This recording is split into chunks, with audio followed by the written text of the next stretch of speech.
her head of silver hair, shiny as a new dime and styled into sleek waves around her face. At the age of 62, she still sported a girlish figure, save for a slight swell of tummy that could be discerned underneath her red wool dress.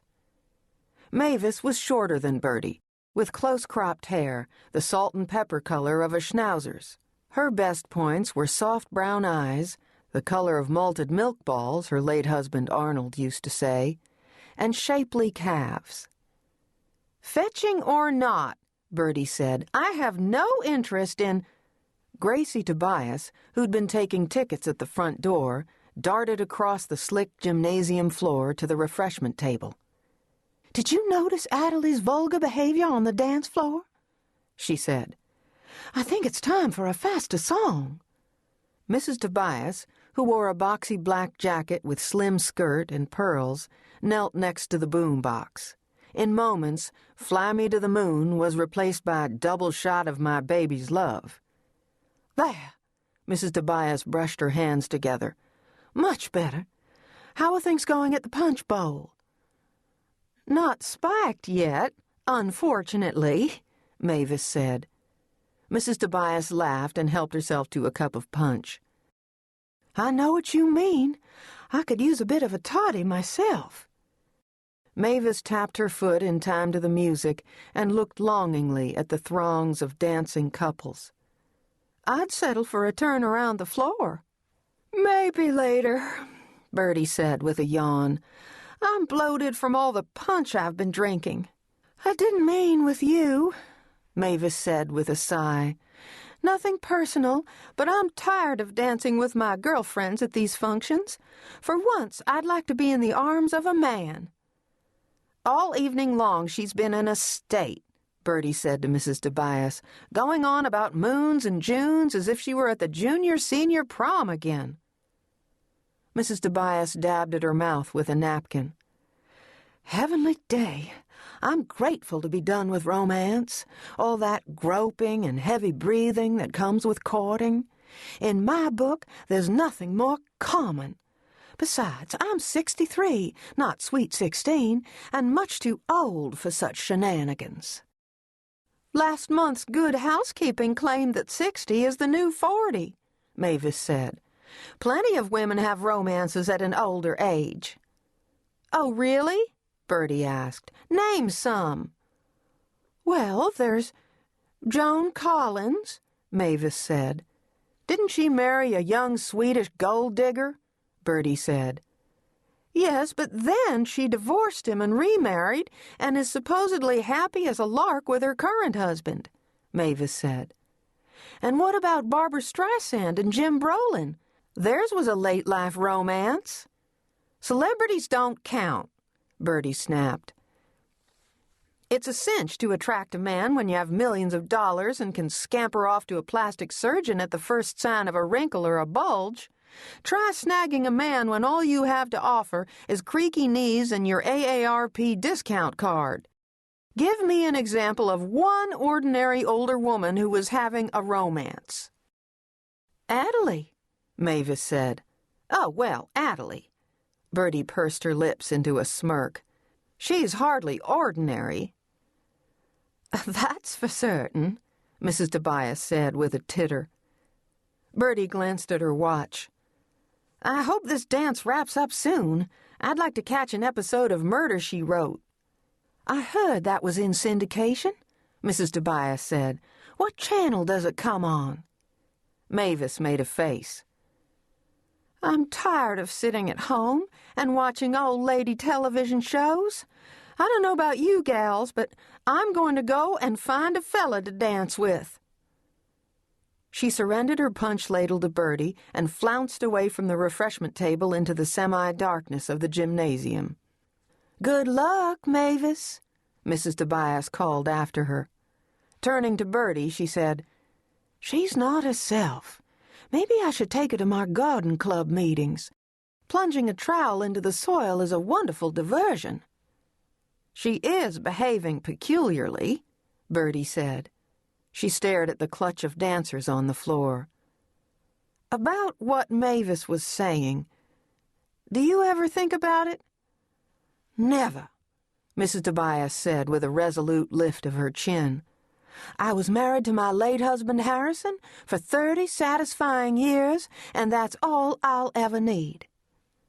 I know what you mean, Bertie said. My Max was the love of my life. Besides, Mrs. Tobias said, casting her eyes around the gymnasium, it's not as if there are any suitable men to be found around here. That's precisely what Mavis discovered as she wandered through the knots of partygoers at the dance. Instead of encountering an eligible man to partner with, she found legions of lone women like herself. Dieta Jefferson sat in the shadows wearing a red satin party dress, chewing Cracker Jack and looking mournfully in the direction of the dance floor.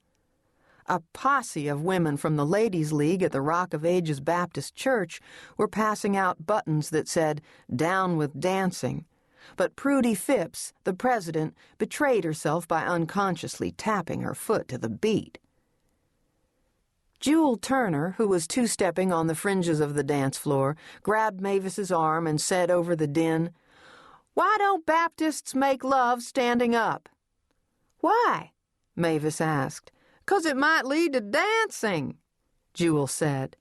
She jerked her head in the direction of the members of the Ladies' League. "Those gals need to learn to put a little fun in their fundamental." Mavis chuckled and pressed on, disturbed that someone as pretty and young as Jewel was forced to dance stag. Jewel, who was the owner of the Chat and Chew Diner, had a pile of wavy red-gold hair that reached to her shoulders and a waist as cinched as a bud vase. Mavis simply had to find someone to dance with. It didn't matter who. After making such a big fuss in front of Bertie and Mrs. Tobias, she'd be too humiliated to return to the punch bowl a failure. All she needed was one single man willing to do the Carolina shag. Squinting through the gloom of the gymnasium, Mavis didn't see any suitable candidates. Then, just behind her, she heard a familiar hacking cough. The song "Be Young, Be Foolish, and Be Happy" queued up, and the dance floor grew packed with moving bodies. "What do you say, Mrs. Tobias?" Bertie extended her hand. "Shall we trip the light fantastic?" "Well, Come on!" Bertie snapped her fingers to the beat. "It's fun." "One dance," Mrs. Tobias said, "and you'll have to lead. I've never shagged before." The two women joined the twisting masses. Attalee, who was being flung around by a surprisingly limber Dooley, noticed her two friends and let out a hoot. "Shake your groove thing, y'all!" she hollered over the music. Bertie and Mrs. Tobias launched into a stiff shag as Bertie mouthed the words to the music. Then, directly under the floating spangles of the mirrored disco ball, Mavis and her dance partner appeared. "Good God, fathers," Bertie breathed. "Can you believe it?" "Not in a million years." Mrs. Tobias was struck motionless. Mavis threw herself into an enthusiastic shag with Roy Malone. Roy, who was trailing an oxygen tank, had to stop every few seconds to cough up some phlegm. "Bless her heart," Mrs. Tobias murmured. "She really was desperate." Just as Roy was about to dip Mavis, he lost his grip on her waist, and she fell flat on her bottom. "Roy!" Mavis shouted over the music, struggling to get up. "Are you okay?" Roy, who was clawing at his chest, turned purple as a plum and crumpled to the floor. "Medic!" Mavis screamed. "Please, somebody help!" A half-hour later, Mavis was slumped on a folding chair in the middle of the gymnasium, while Bertie and Mrs. Tobias hovered over her like a pair of brooding hens. They were the only three people remaining.